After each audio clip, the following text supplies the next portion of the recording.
Hi, and welcome to the Flute Talk Podcast, where we talk about all things flute and answer your questions live on YouTube. If you want to help us out, be sure to subscribe to our channel and add us to your podcast feed over on iTunes or Google Play. We all need sheet music, and we're proud to announce that we're working with Sheet Music Plus, home of the world's largest sheet music selection, and is a proud sponsor of the Flute channel. Finally, if you're looking into buying a new flute, be sure to check out the Flute Center of New York at flutesforsale.com.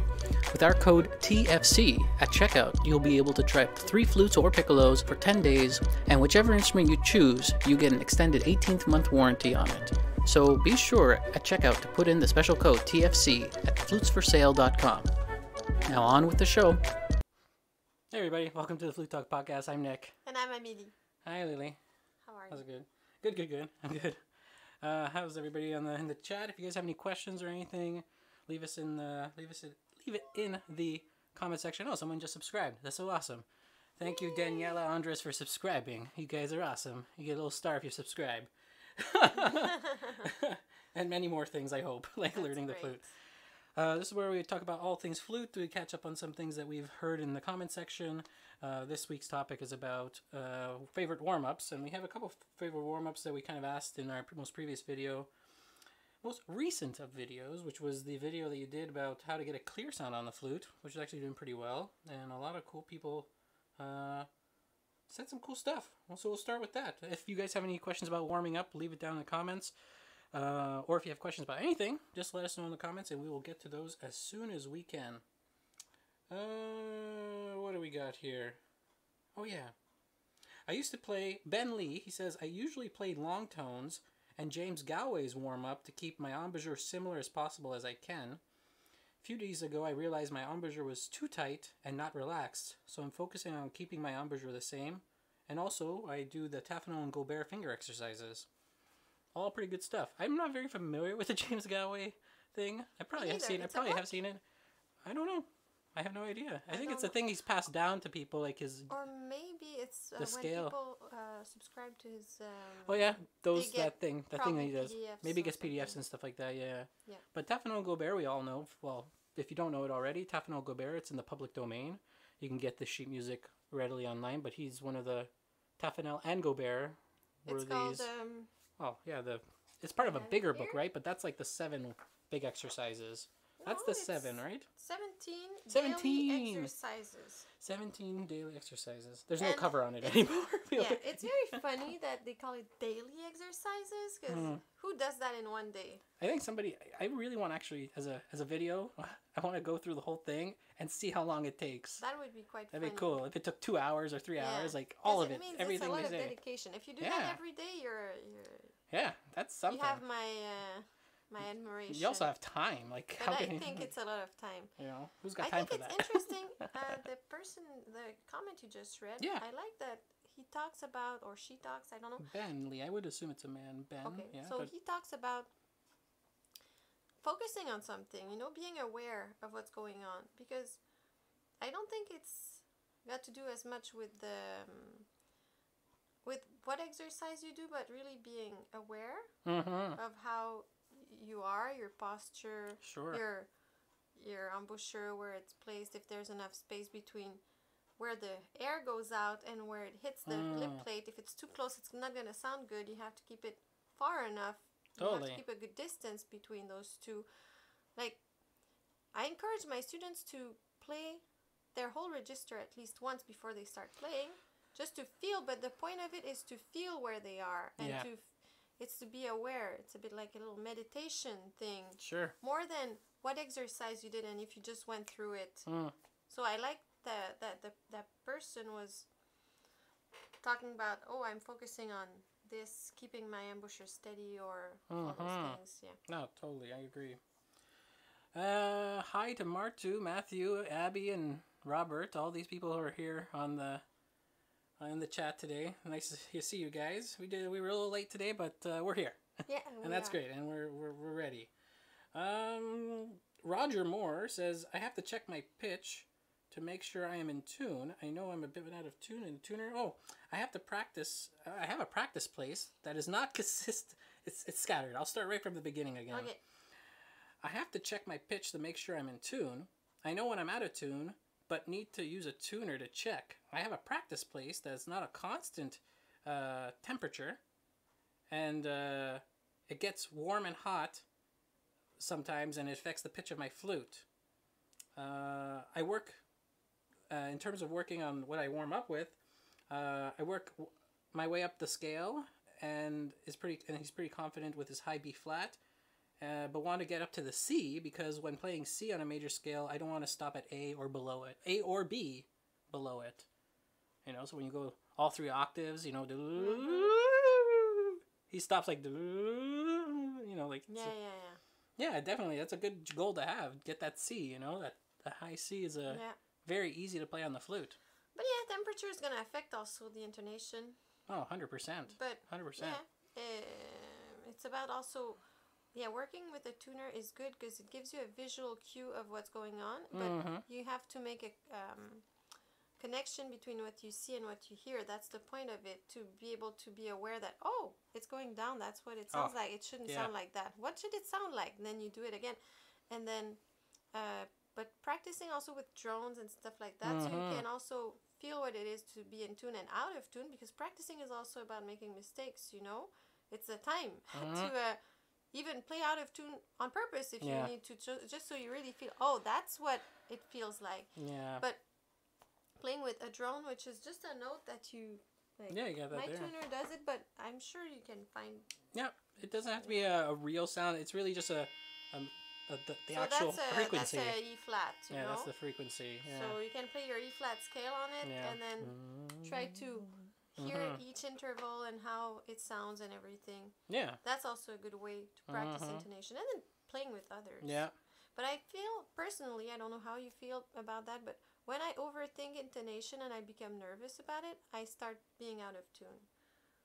You know, at one point you have to let it go and just trust your body and trust your ears. Yeah, and be in tune with yourself in what you're playing. You know, know the tendencies of intervals. You know, know all those things. But once you've practiced all those things with a tuner and with and at one point I feel if you you have to kind of trust. If you start overthinking things, then you personally, I used to overcompensate things because I was so nervous that it would be out of tune. I was making it out of tune. You know what I mean? Yeah. So I'm sort of, I was used to be the same way now. It's just a matter of just trusting yourself and trusting all the stuff you've done to prepare.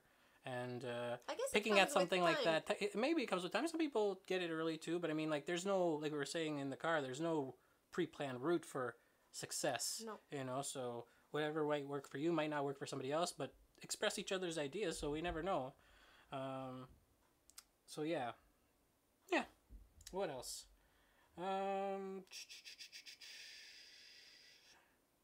Somebody said, I always use this exercise. Oh, I always use the exercise you used in the video, and I always use scales and arpeggios as a warm-up. That's cool. So cool. That's the thing that you kind of did. Well, the thing that you did in that video, and the how to get a clear sound on the flute, was a kind of a variation of Moise's long tone exercises thingy. You know. Just sometimes I do it differently, a bit faster. Yeah, quicker. But even in Moise, you have a part where he does it by 3, by 5. You know. Yeah. So, and it actually comes. Exactly. I think it's even in Paul and Tapano's big book. If you practice scales and arpeggios, it's good to change once in a while. 100%. 100%. So I used to make like tables and write all the scales and put an X. Yeah, when so this way I knew, okay, last scale I practiced with this one, now I'm going to practice this one. 100%. You know? Yeah, you get more variety. You know, like, you make sure you practice all everything of them. Instead of the things you're comfortable with all the time. And you can't practice them all in one day. Well, you can, but most of the time we don't do that. I think our brain eventually says, like, stop with the noise a little bit, you know. I think it's better to do less, do it well, and just be organized. Less is more. Yeah, less is more. Yeah. Be organized so you know where you are, and you know, that makes sense. Start from there next time. Totally. And let us know where you're all from right now. I know a lot of people are from Los Angeles, East Hartford. Let us know in the comments, and if you have any questions or anything to talk about warm-ups or talk about anything, just let us know down in the comments, or on the side of the comments, wherever the comments are. And then who else we got? Then somebody said, De La Sonorité. They practice De La Sonorité. That's very cool. that whole book is really good if you go through the whole thing. Some people, I think there's a lot of I guess focus on the first page, or I guess first or second page. But there's a lot of good in it. Parts. The second part is very good to practice dynamics and breathing, because it's very long and you have to breathe in specific places. And the third part is good for intervals and also articulation, because he makes you practice it in different ways, you know, all detached and then slurred by two. Well, it's a good book, De la sonorité by Marcel Moïse. Yeah. Candace Kane says, I always buzz/whistle on the head joint with the 5 tones like you did in the beginning. Then I play my scales and harmonics on C, long tones, chromatic scales, and octaves.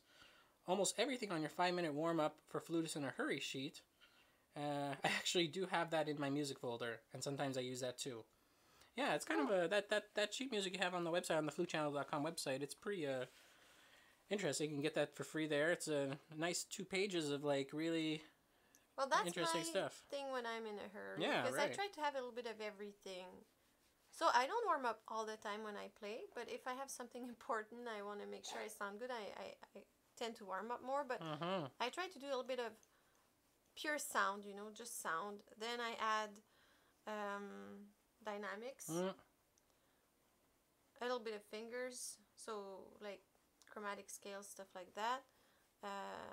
Articulation, because sometimes we forget, but articulation is so important, because the beginning of a note is what gives it its quality, really, you know. So articulation and intervals, like that's why I think octaves are so good.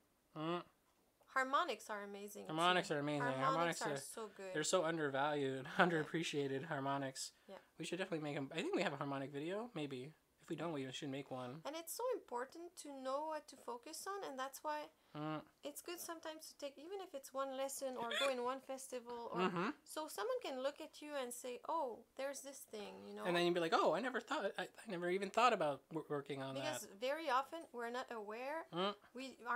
Our body does 100%. things that, like making your face muscles move for no reason, because you want so much that high note that you crunch with your nose. Or I see a lot of that. I see a lot of muscle moving that are in the way of me.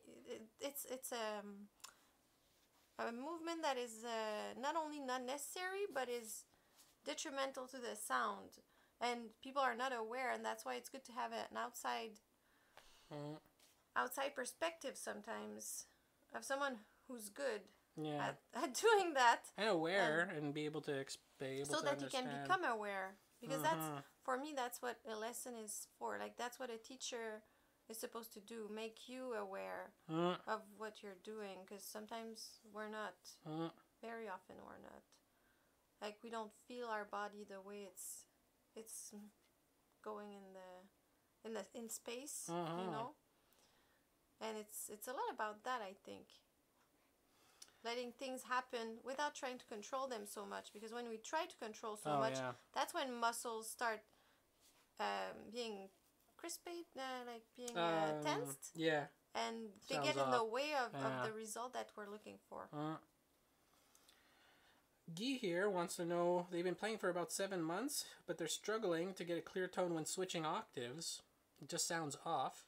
If I keep playing on the same octave, everything sounds good. A little airy sometimes when the second octave. A little airy sometimes when on the second octave, but it's not a big problem. It's hard to make the transition between the octaves to sound good. Any tips on that? Well, I don't see him, so I don't know. It could be many different things. It could be a bad, like, it could be too much movement of the lips between octaves, because it's a very tiny motion. There's not much movement going here, so the extremities of the lips, like right and left, they don't move much. No, they don't move really. And then there's a tiny bit of movement going on to send the air in the right spot, but it's so tiny, You know, I don't focus on that too much. Really, it's the airspeed. So when you go higher, you want to have more airspeed. Just more speed than in low register. In low register, you'll use warm air that goes slowly, and in higher register, you'll use colder air that goes fast. And you can try in your hand.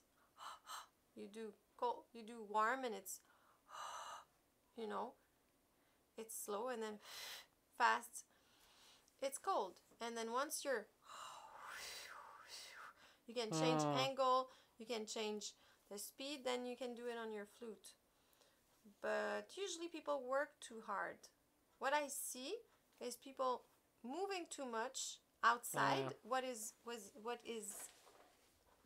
able to be seen moves too much, and not enough tension in the abdominals to push the air at the right speed and keep everything opened. Yeah. Yeah. But that's just like, I didn't see the person. Maybe it's not that, but what I see the most is that. What was one of your favorite warm-ups when you were younger? Like, besides the 5-minute thing, but when you were not in a hurry, what did you look at the most? I liked to do long notes, once loud and once soft. So when you say long notes, to work on my colors, well, la la la. So long notes mean, for people who are not playing it like that, like one short, one long. Yeah, and semitones. That's long in semitones. Yeah. Okay. Long tones, I guess you call them. Yeah, and you'd be looking at and listening to like uniformity and things in the sound. I like to practice my dynamics. Oh, your dynamics, cool. Yeah, that's so I would awesome. do it once forte and once piano. Gotcha. So I worked on that a lot, and I used to like working on them with no vibrato, so I could really listen to the quality of the sound without the vibrato. Kind of. Sometimes I feel the vibrato is a little shiny thing on top that we can use to disguise our sound a little bit. Like if you play without vibrato and it sounds good, for me, it's like if I sound good with no vibrato, I feel it's a real sound, and then I add vibrato for expressivity. Right. But when I do long tones, I try sometimes to use vibrato and sometimes not, just to listen to just the sound itself. Yeah. But then I had a lot of scales and technical exercises like that. I didn't feel that was a warm-up that much for me. It was more a building thing. Right. I saw scales as I'm building, but all those things, I saw it as I'm building my toolkit. You know, getting more comfortable with everything, being able to play faster and like have wider dynamics and better articulation, faster articulation, all those things, clearer. Yeah. I don't want to do that. It was more about building than warming up per se, you know?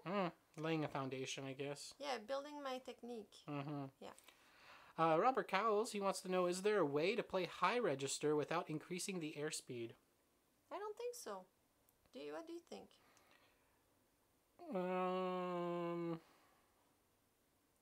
No, because you need that velocity in order to reach those frequencies. Yeah, pretty much.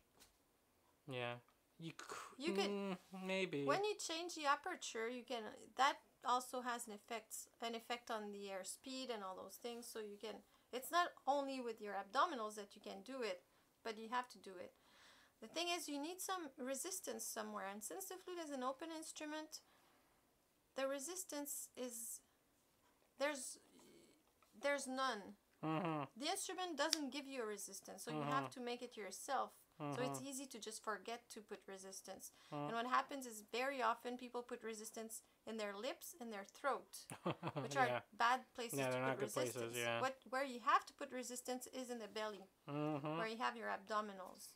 And you know, to get that speed a bit quicker. Yeah, it's not massive. Resistance. Resistance that you would get if you play the trumpet. You have resistance. You have to use your abdominals, or it's not going to come out. With the flute, it's a bit more difficult because you don't feel that resistance, but you have to put it anyways. Yeah. And it's got to come from somewhere. Yeah. Now I'm a big fan of Pilates right now. Since a year I've been doing it. I love it.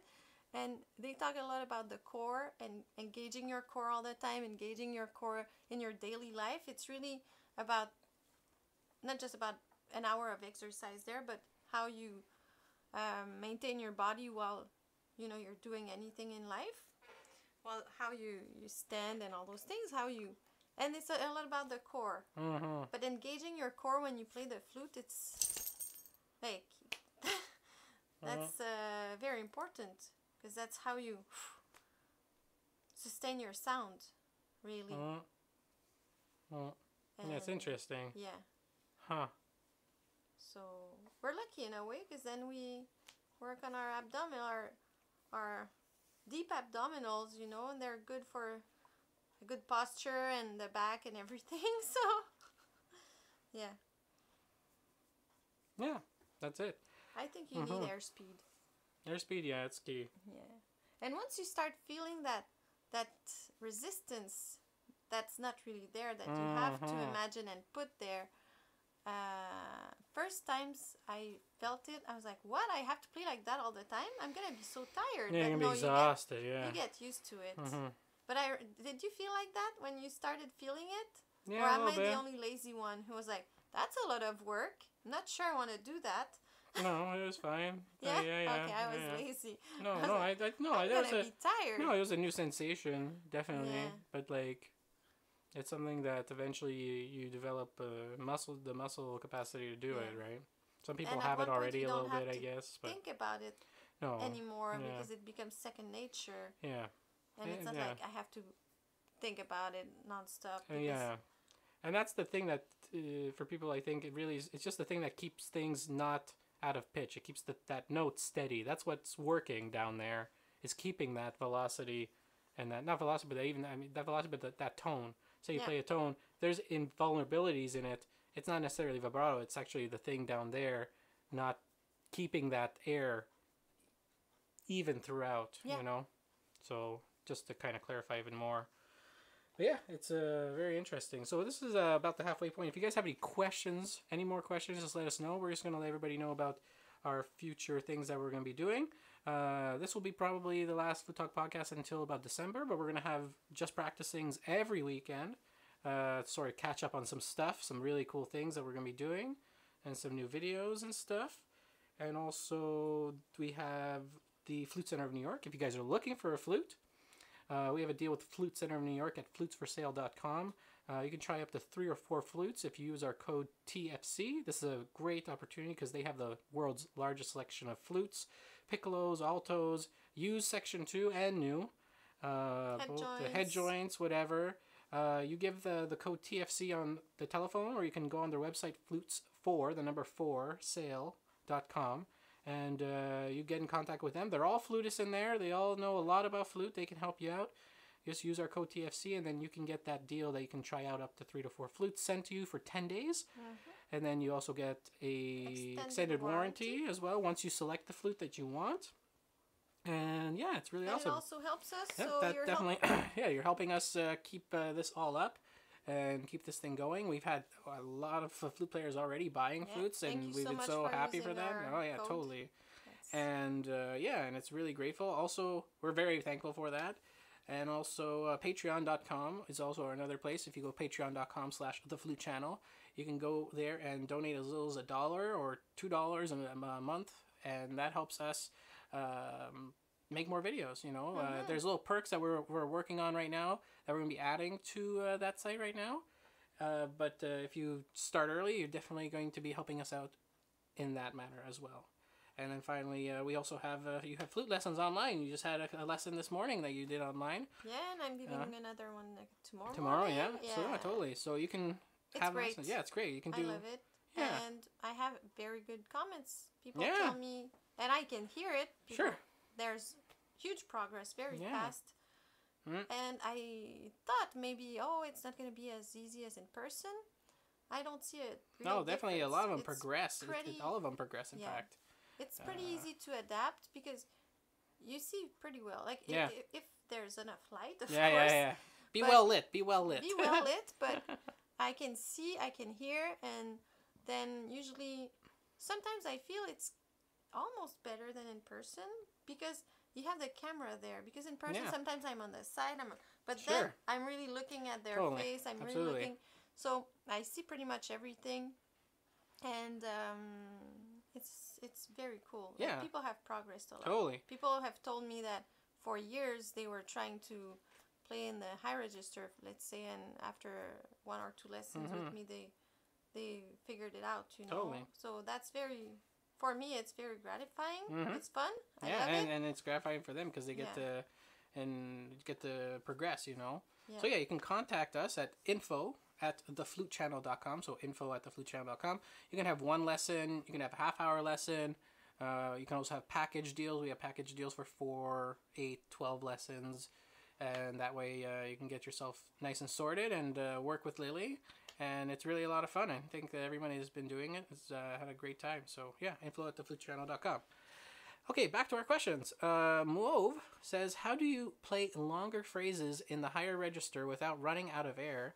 I feel that I leak a lot of air. That's possible. Well, so maybe you overblow. So you want to have airspeed, but it doesn't need doesn't mean more air quantity. You have a little bit more air quantity, maybe, but not that much. And to do that, maybe don't. Yeah, there's a lot going on there, because you have the opening. Yeah. That is linked to that, and then you have the airspeed, and they're all linked. So you have to make a compromise between how big you open your lips, how fast you send the air, what's the amount of air you're gonna send. I think it's about to have a good sound in the high register. Yeah, there's the air, but there's also the part where you have to open in the back of the mouth, and almost imagine like as if the sound is coming from the top of your head, like a volcano, and this way you really feel it's open, and then it resonates better, and it's a bit like your head voice when you sing. You're like la la la la, and oh. You have your lower notes are your chest voice, you know. So you have to open everything in the head so that it can resonate there. Yeah. But you probably overblow, and maybe you don't focus the air on the embouchure plate enough. Maybe it's a bit too wide, and you have to make a closed V and find the sweet spot, and try to send the air more there than everywhere. Right. Try that, and try tell that. us if it's helped. Yeah, let us know in the comments in another video that we make, and we'll definitely read it and follow up for sure. What do we got here? We got Robert Coles. He wants to know, I find that F sharp, F, and E are quite fragile, and when I've asked why, I've been told it's the nature of the flute. But what is it that causes them to become unsteady and crack? It's because they're unstable frequencies. They're not very. They're very actually particular frequencies. So it's really hard to the way the flute's made. Because when you break over, especially in the 4th octave, you start skipping I think he's keys. talking about the 2nd octave. Oh, really? I thought he was talking about the high those. ones. Oh yeah, I thought he was talking about the 3rd octave ones. Because those ones are very fragile, especially yeah, the those are E. fragile too. Totally. The E cracks very easily. Oh yeah, E does crack easily there too. What I do personally, especially for the E, I send the air a little bit to the right. Okay. Like towards the flute. Not out of the flute. Yeah. Yeah. You can't see it. When you look at me, nothing is there. It's not obvious. It's not obvious. No. It's probably more of a visualization type of thing than a real thing that I'm doing. Or maybe it's so tiny that you can't see it, but I'm actually doing something. We would have to to have scientific tools to really measure, and we don't. So, but it does work very well. Whenever I think about, and I gave that trick to a student this week, and she was like, "What? That's amazing!" And it stopped cracking. Just a little angle to the right. Could work. Yeah, totally. Yeah. They're fragile notes. They're fragile notes indeed. And then they practice get more fragile them and find their sweet spot, because sometimes there's tiny adjustments that need to be made, you know. Yeah. And in the La Sonorité that we were talking about before, the whole second part of the book, I think page 16 or something, or third part of the book, page 16, you have a lot of those exercises that always come back to the E. E, E, F sharp, E. You know, so you can work on those notes a lot. It's a lot of right hand stuff too, so it's really getting that right hand active too. And you can really also make your own exercises on those notes and practice them. Like tongue them, slur them, but it's usually when you attack them that they crack. So give that a try, see if that works. Let us know in another video in the comments, and if that doesn't work, we'll look at it again. Martu Lick is saying, I play in a band, and when I have to play long tones in a song sometimes, I begin to have pain on my chin a little bit. Is it a problem of bad posture? Maybe you push too hard. Maybe you're pressing too hard, yeah. Is it the chin or the jaw? The jaw. Yeah. Is it literally like there or is it there? Yeah. Let us know. Usually people complain about their jaw. And when people complain about their jaw, what I saw is people push too hard with their flute on their... So maybe it's because you feel your flute is not steady in your hands. Yeah. In that case, maybe a thumb port would be helpful. Maybe, yeah. Or reevaluating how you hold your flute. Maybe you need to... totally. Maybe the angle that you put your head joint with the flute is not the best for you and your body. Maybe you need to bring the head joint a bit more inside and bring the rods more a little bit more over the line on the top of the flute. Yeah, the rod. Maybe maybe it's little adjustments like that, but maybe trying a thumb port and trying to find your sweet spot and maybe trying to find the better spot for your head joint in how you place the head joint with the body of the flute, because it's not a one size fits all. No. I know that flute companies put a little drawing there, and some teachers, especially in band, because they're not necessarily flutists. Like That's if you asked me to teach the trumpet, I would do what I can. Or French horn. Not much. Or French horn even less. Sure. And so they say, oh, put it there. But in reality, it's more... There's more research to be done with that. So I don't put it there. I don't know many people who do put it there exactly. Most people have their own place. So it might be that you feel that your flute is not steady, and then to compensate that, you really push it on your chin, and then you have that pain.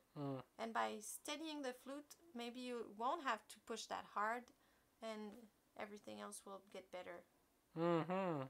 That's my theory, but I don't know.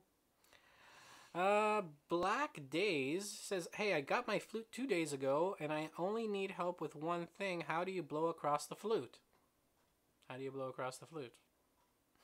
You don't really blow across the flute. No, you blow into the flute. Yeah. Yeah, try that. That could work. We have a video about the first we do. notes. We do have a new first sounds. Check that out. First note, first sounds. Those videos will definitely help. How to assemble the flute. Yeah. If it's fresh and new like that. That's important because you don't want to put your hands on the keys and crush your keys and all those things. There's a lot of good tips like that. It's a good idea to watch that. Totally.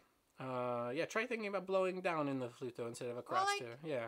Not across. Down and not across. Like a 45 degree. I don't like it. I don't like. I don't necessarily angle. An angle because the angle is relative to everybody else. Because there's a whistle, so the whistle means there's a little bit of air going out and a little bit of air going in. That's right. It's causing that scientific effect, that physics effect. Yeah. Well, not necessarily that tone, but one of those tones for sure. Because whistling has nothing to do with the play. I know. But it's the sound. It's just the sound. It's more like a whistle in a window that's not closed well. Sure. You have a little bit of air in, a little bit of air out. And then it makes this thing. It causes friction. Yeah. It causes this friction to make a frequency. Yeah. It's all physics. It's not like whistling with your lips. No. Not at all. It's more like... Totally. Yeah. Silver Flute wants to know, how do you tune the 4th octave of the flute? C7, C sharp 7, and F7. Blake D. Blaze. Sorry, Blake D. Blaze. I'm sorry I didn't pronounce it right. It's a bit far for me to say. So the 4th, like so the mega high, octaves, I don't tune them. I pray. Tune them out of tune. I pray. Because how can you... Because those are so... it's so unstable on the flute that... It's so unstable because we don't tend to play that high, and usually it's very quick, those notes usually. Composers usually put them there to be these effects. But if you had C sharp 7, then D, and then E and F, and you had those, it would be like, I want to know on a very well built flute, in fact, how in tune are those notes in relative to each other. But they're actually like on the piano. Like on the piano, when you have to tune that high, when you piano tune, they're so hard to tune even on the piano because you have so little room to deal with. You have this little string that's being pulled just like this. It's like you only have 1 or 2 fingerings, and you're hoping for the best that you have this exact amount of breath to get that note. And am I wrong in saying that when you tune a piano, the higher octaves are a bit higher than the lower octaves? Of course, because it's a different temperament. You tune it out of tune to each other. Yeah, but we do play out of tune. Yep, yeah, of course. So absolutely. To be in tune, it's a little bit out of tune, but yeah. Oh, it is. It exactly the flute is kind of well built in a way because the higher notes are supposed to be a tiny bit higher. Only to a certain extent, but yeah. Usually with our flutes, it's too high. Yeah, always. Yeah. But you do your best. You try to lower them by changing the angle, opening a lot in the mouth, and you do your best, really. Yeah. And some makers make different intervals a bit different between like the scalings.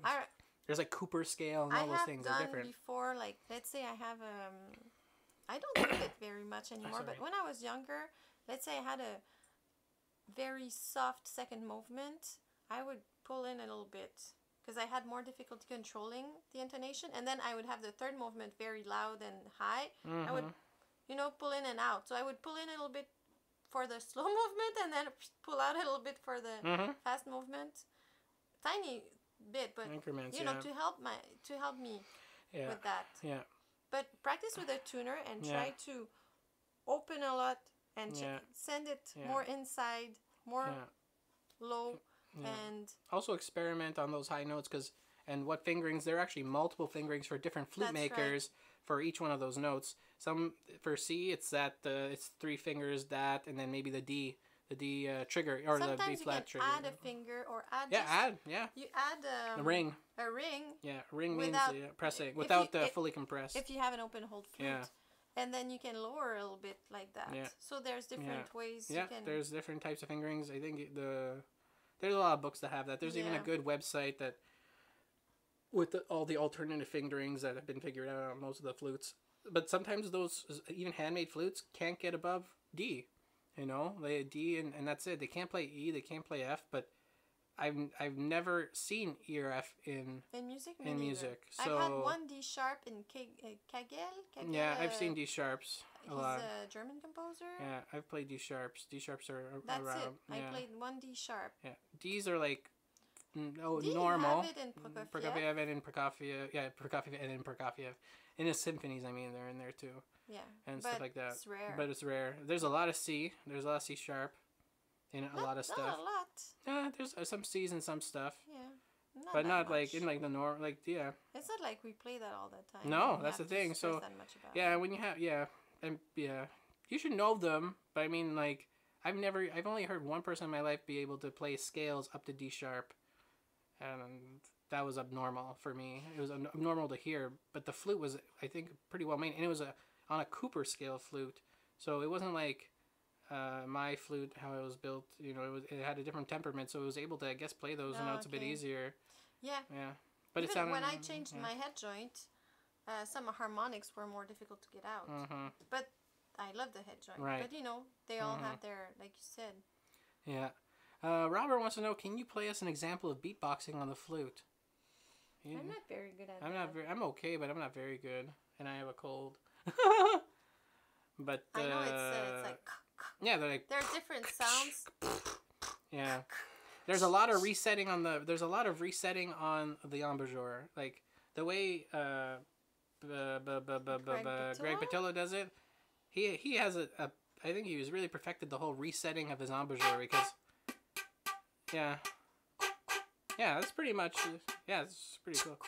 And then just moving, and then just started moving fingers, and then making real tones. And then he does like really crazy percussive stuff too. And then you have to practice it. Yeah, you gotta practice it like crazy. Yeah, at one point I took one of Greg Patillo's study and I was like, I'm gonna learn it. And then I don't know what I did with the music. I bought it. I don't know where it is. I have to find it or reprint it. It's somewhere. I should work on it because it's cool. That's a cool new technique. I lacked time and but if you check videos about how to he has some good videos. He has videos, but also you can check videos about beatboxing itself. The actual actual beatboxers. Yeah, and then you can use that beatboxing tutorials on your flute, and because there's definitely pretty much the same thing. Except the flute gives it, a little extra. Totally. And then what I find difficult is to go from the beatbox sound to the real sound, like you said. Yeah, but I would have to work on it. That's inspiring. That question. Thanks, It's Robert. gonna motivate me to try to work on it more. And finally, if you have any more questions, we're gonna kind of round off the show now. But if you have one or two more questions, squeeze them in, and we'll get to them. But Robert, again, he wants to know any tips on tuning quickly and accurately on an electronic tuner when everyone else around me is making a racket tuning at the same time. Well, that's difficult. Oh yeah. My gosh. I have a friend who's an harpist, so she needs to tune her harp and an orchestra. So she has a little microphone that she... You have that on you can do that on yours. So she plugs a mic on her tuner. Yeah. So you could do that, but it's tough to hold. It's not even a mic. I think they have a clip on. It's like a contact mic. So it literally, like they have on guitars, pickup mic. It's a pickup mic. It's a pickup mic. She puts it on her harp. Oh, yeah, you said that. I guess. Sorry. Yeah. I don't know if you can put it on your flute. There is a flute version of them. There are flute versions you can clip on it, but for me, I'm like, if you're at that point that you're around 100 people all tuning at the same time, like I would just pick my person next to me and try to tune with them, and then them tuning to the right person of you, and then see on the tuner after. What you can do also is ask the first violin or the conductor or whatever, are we tuning at 440, 441, 442, and then they're going to tell you, and then you can tune before you go there and you're 100 people. Yeah, because you're going to be at that. Yeah. And then maybe also work with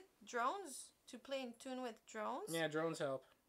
Drones are just a note that is held. Yeah, not the things that fly. This way when you get, this way when you get in rehearsal and you get the A, you're not so nervous and you can play and be like, okay, here, that's where I am. No, and when you tune, play the way you're going to play during the piece. Don't play super soft and then you're going to be too high because you're going to be like, oh, I'm way too low. And like try to play the dynamic, something comfortable, so that it's it's related to how you're gonna play after. And if you tune with a tuner, play some notes that are with the left hand and some notes that involve the right hand, because they have different tendencies. So like A and D, or a few notes. Even when I get an A, sometimes I go A, I do an E and a D, so I can have a better idea. I do 2 octaves. Yeah, and then you find a spot, but we have so much control over we shouldn't stress too much, because it doesn't change that much. If you're a bit too high, a bit too low here, you can change a lot with just how you're playing. So be confident in your ears and relax. Let it happen. Yeah, totally. Well, I think that's everything for today. You guys are all great. Thanks so much, everybody, for all your questions. Like I said, if you guys are looking in for a flute or anything like that, go to the Flute Center of New York, the Flute channel, or flutesforsale.com, flutes4 and then sale.com, or you can contact them directly. And use our code. Use our code TFC. Yeah, TFC, and that gets you to try up to. No, it's not there. That's just what. And then that's our T-shirts and stuff. You can buy T-shirts too. We have T-shirts. You can check that out in the link in the descriptions as well. What? Mugs. And mugs too. There's mugs right there. We got mugs, but we're going to be changing them over, but you can still get them now. It's pretty awesome. Also, so use our code TFC. You can try up to 3 or 4 flutes or piccolos or alto flutes or whatever type of flutes. They have the largest collection in the world in both used and new. So that's pretty cool, and that helps us out a lot. Big time. Let's squeeze one more in. Somebody want Martinu Licht. Sorry, I'm butchering your name. How can I improve my agility in a part with G sharp in the scale? It's difficult for me doing the scale fast when I play that note. That's interesting. Okay, so let's say A major scale. A major, yeah. What I would do is start by doing A G sharp. A G sharp. Okay. So A G sharp. Oh, that's so smart. Just 2 notes, and then you say, okay, you try to be conscious of what's going on. Oh, there's 2 fingers moving here, so you go.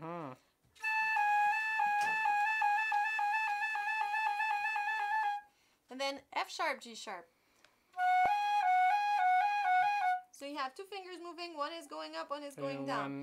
When one is going up, one is going down, I tend to focus on the fingers going up because the more natural thing is to hold things. Like when we're babies, we hold, and so it's more difficult to lift than to press. Yeah. So I would go like this until that becomes easy, and then I would go. You're adding one note at a time. Yeah. Yeah, and then it's... it starts getting better and better. And it's not going to be in one day. No. You do that. Definitely not. And then you let it rest. You let your brain do its work while you're doing other stuff. Yeah, normal stuff. You go back the next day. It's better to do 5 minutes 2 or 3 times during the day than 20 minutes at once. Yeah. Absolutely. Just go back fresh. And when you'll go back, it's going to be a bit, what is it again? And then that's how... in your brain, you make those circuits, but that's how that circuit is going to get very, very deep, you know? Because you did it often. You go back to it. You stop, you forget, and then you remember, and then you forget again, and then you go back to it. That's how you learn the best, not by trying to force it in one day. Yeah. No, never force it in one day. No, exactly. So... give that a try, Usually, the way I try to teach my students, when something is difficult, I try to see, okay, how can I make this bite a smaller bite for your brain, you know? Because it's a big bite to chew at once, a full scale. Makes sense. Totally. So, hopefully I answered your question. And again, like I said, we also have the Patreon, which if you don't know about Patreon, that is a direct help for us right away, monetarily wise. You can donate as little as $1 or $2 or as much as you want per month. And there's no, you can stop also at any time too. So you can go to patreon.com/theflutechannel, and that helps us out tremendously. You can join us there. We usually do a couple of cool little things that usually you don't get to do on the YouTube channel. And then also, if you want to have a lesson with Lily, you can also contact us at info@theflutechannel.com in person or online. You can just contact us through that. You can have one lesson, a bunch of lessons, and work at your own pace with Amelie on your goals. So info@theflutechannel.com. So thanks everybody it was a great podcast. We're going to do another one in over a month's time. We're going to have a bunch of just practicings, and we're going to drop a new video tomorrow as well. But the next podcast will be around December, so it's going to be a while. And we're also working on the idea of doing a retreat next summer. Yeah, we're going to be doing a week-long retreat somewhere really nice and beautiful. So if you're thinking about doing some type of vacation and you want to include flute in it, this is the great place to do that. There's going to be more details with that soon. You can join our newsletter. We're still in the phase where we're... completely brainstorming. So if you have ideas of what would make you happy, what you would like in that type of environment, retreat, would you like private lessons, group lessons, a little bit of, so we can make group something. Talks, stuff like that. And, more a little thing with just us or guests that, totally. With what we can do realistically, of Absolutely, course. exactly. Yeah, but totally. Like we welcome ideas. Totally. Because we want to make something that's going to make people happy. Yeah. So totally. If we can communicate, that's going to be so like I said, even better. Yeah, totally. Exactly. So like I said, this is not going to be our last live stream for a while. We're going to have a live stream every weekend. For a while. It just won't be the Flute Talk Podcast. It'll be Just Practicing. If you're not familiar with Just Practicing, you should definitely check it out next week, where you run through or you some can music. Go and see some or you can see some old ones. Watch some old ones. But we won't have another Flute Talk Podcast until about December. But we will have live events every weekend and new videos every week as well. And so thanks guys. Really, really appreciate you guys being here for this Saturday afternoon. Saturday afternoon. Here. See you guys. Take care. See you. Bye.